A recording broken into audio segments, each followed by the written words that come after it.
Hi hello friends, welcome to my channel infinity Sandhyarani 888.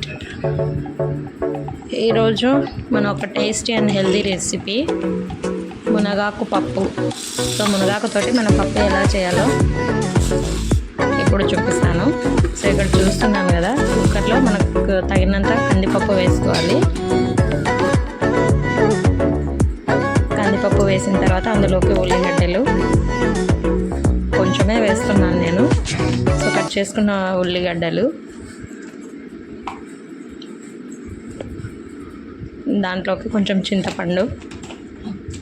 So మామూలు పప్పు లాగానే తయారు చేయాలి మునగాకు పప్పు, ఎందుకంటే వీక్లీ వన్స్ అయినా తినాలి. మునగాకు చాలా హెల్త్కి మంచిది కదా. సో నేను ఇక్కడ పప్పులో మామూలు పప్పుకు వేసినట్లే ఉల్లిగడ్డలు, చింతపండు, టమాటా కూడా వేసాను. కొంచెమే పప్పు కాబట్టి ఒక్క టమాటా సరిపోతుంది. తర్వాత నేను వాటర్ వేసి బాగా నీట్గా కడిగాను కందిపప్పుని, బ్యాళ్ళని. సో బాగా కడిగిన తర్వాత కొంచెం ఎసురు పోయాలి, వాటర్ పోయాలి. సో తగినన్ని కొంచెం వాటర్ వేసి అందులోకి ఇందాక మనం కడిగి పెట్టుకున్న మునగాకు వేయాలి. సో కొంచెం పప్పు కాబట్టి నేను కొద్దిగా వేస్తున్నాను. ఈ మునగాకుతోటి మనం పప్పే కాదు పొడి కూడా తయారు చేసుకోవచ్చు. అని చాలామంది చపాతీలో కూడా మొరింగా రోటీ అంటారు కదా, మొరింగా. సో మునగాకు రోటీలు కూడా చేస్తుంటారు, అవి చాలా హెల్త్కి మంచిది. సో ఇప్పుడు చూపిస్తున్నట్లుగా అన్నీ వేసిన తర్వాత నేను కొంచెం పచ్చి కరివేపాకు కూడా వేసాను. అది ఎందుకంటే మంచి ఫ్లేవర్ వస్తుంది పప్పు. మునగాకు చాలామంది అనుకుంటారు అదేదో కొంచెం వాసన వస్తుందని, కానీ అట్లేం లేదు. ఇప్పుడు నేను పసుపు వేసాను మునగాకులో. తర్వాత తగినంత కారం వేసుకోవాలి. నేను 1 స్పూన్ వేసాను. తర్వాత వాటర్ ఎందుకో నాకు కొంచెం తక్కువ అనిపించాయి, బ్యాళ్ళు ఉడకాలి కదా. సో నేను మళ్ళీ పైనుంచి కొంచెం నీళ్లు పోసాను. కారం, ఉప్పు అవన్నీ వాటర్లో కలిసేలాగా.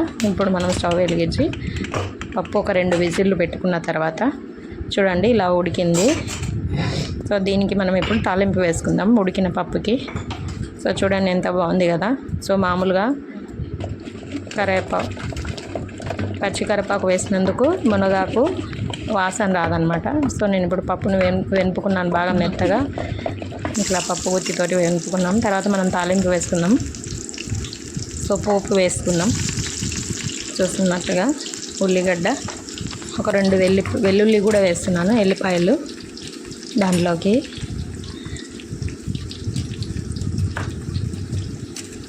సో మనం తాలింపు వేయడంలోనే టేస్ట్ ఉంటుంది పప్పు. నేను 2 ఎల్లిపాయలు కూడా వేస్తున్నాను. ప్రతి పప్పులకు నేను ఉల్లిగడ్డ, వెల్లిపాయ 2 వేస్తాను. సో ఇట్లా బాగా నూనె వేడయ్యాక కొంచెం జీలకర్ర, ఆవాలు వేసాను. అది కొంచెం బాగా కాగిన తర్వాత చూడండి ఎంత బాగా కాగుతుందో. సో కడాయి అయితే చిన్న కడాయి, అది చాలా పాతకాలం నాటిది. దాంట్లో చేస్తే పప్పు చాలా టేస్ట్ ఉంటుంది, అందుకే నేను అది పడేయలేకున్నాను. సో ఇప్పుడు కరివేపాకు కూడా వేసాను. ఇదేంటి అనుకుంటున్నారా, అది ఫ్లేవర్ కోసము. కసూరి మేతి అంటారు కదా, పెద్ద మెంతాకు నేను ఎండబెట్టుకుంటాను అనమాట. కూరగాయల తన దగ్గర ఎప్పుడో ఒకసారి ఉంటుంది. దాన్ని నీట్గా కడిగి నేను ఎండలో ఆరబెట్టుకొని నేను స్టోర్ చేసుకుంటాను. సో మీరు కూడా ట్రై చేయండి, పప్పులో వేస్తే చాలా మంచి వాసన వస్తుంది. తర్వాత ఎండుమిర్చి వేసాను. సో ఇప్పుడు పోపు గుమగుమలాడుతుంది అనమాట. సో ఇప్పుడు మనం మన పప్పులో వేసేద్దాం.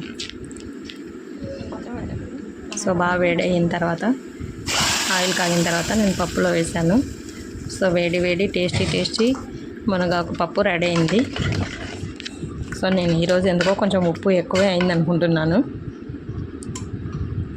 సో ఎంతమందికి మీకు అలా చేతిలో వేసుకొని టేస్ట్ చూడడం అలవాటు ఉంది, అది కామన్ కదా అందరికీ. సో ఇప్పుడు మనం వేడి మునగాకు పప్పు అన్నం.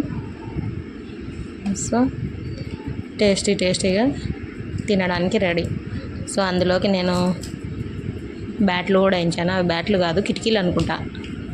సో వెరీ టేస్టీ మునగాకు రెడీ. సో ప్రతి ఒక్కరు ట్రై చేసి మీకు కూడా ఎలా వచ్చిందో కామెంట్ చేయండి and do subscribe my channel. Thank you for watching.